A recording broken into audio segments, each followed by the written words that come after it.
le moment, on dispose de très peu d'informations, étant entendu que l'enquête ne fait que débuter. Effectivement, il y avait deux de mes collègues qui étaient dans un véhicule qui appartenait à l'administration. Leur circulation dans Paris a conduit malheureusement à un accident qui a provoqué un décès. On va dire qu'à l'heure actuelle, il y a effectivement un certain nombre de choses qui paraissent accablantes, mais encore une fois, n'allons pas trop vite.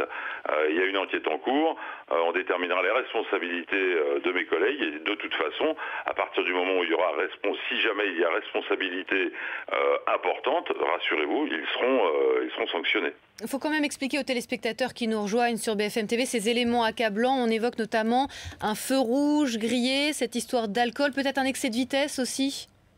Alors pour l'excès de vitesse, c'est un petit peu plus compliqué parce que malheureusement c'est difficile de faire tenir ça puisqu'il faut quand même un enregistrement, si vous voulez, il faut l'enregistrer la vitesse.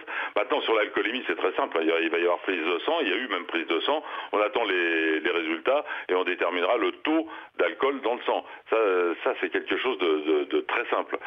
Après pour les feux rouges, encore faut-il qu'il y ait des témoins et a priori peut-être y en a-t-il, on n'en sait rien. Je vous dis c'est toute une enquête très minusieuse qui débute ce matin et il faut faire très attention. Il y a un carrefour. Il y en a un qui est arrivé d'un côté et l'autre de l'autre et les deux voitures sont arrivées au même moment. Donc quelqu'un a quand même grillé le feu rouge a priori. On est d'accord. À partir du moment où c'est un carrefour qui est muni de feux tricolores, il y en a un des deux qui manifestement a grillé le feu. Le tout est de savoir lequel, et c'est pas parce que systématiquement mes collègues seraient, mais je dis bien, j'emploie le conditionnel, seraient en état d'ébriété, qu'ils auraient systématiquement grillé le feu. Je veux dire, et c'est pas pour autant qu'ils ne l'ont pas fait non plus. Je vous dis, c'est une enquête qui débute. Il faut faire très attention dans les déclarations qu'on fait.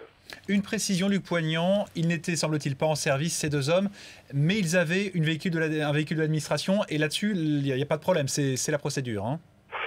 Alors, c'est-à-dire que, à partir du moment où vous appartenez, parce qu'a priori, ils appartenaient au DPJ 93, qu'ils aient un véhicule de fonction, pourquoi pas? Je veux dire, ça fait même partie des dotations normales. Maintenant qu'ils s'en servent hors service, ça c'est encore autre chose. Il faut voir dans quel cadre ils ont pris le véhicule, dans quel cadre ils étaient sur Paris. Alors, a priori on dit qu'ils étaient hors service, mais ça aussi c'est encore une information à vérifier. Enfin voilà, qu'ils disposent d'un véhicule de service, oui bien sûr, ça fait partie on va dire, de la dotation normale en termes de PJ.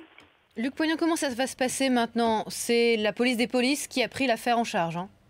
Effectivement, là, pour le moment, vous avez deux enquêtes. Vous avez l'enquête judiciaire et en même temps, vous avez l'enquête interne qui va déterminer. Alors, l'enquête judiciaire va déterminer les responsabilités pénales et puis l'enquête interne va déterminer les responsabilités administratives.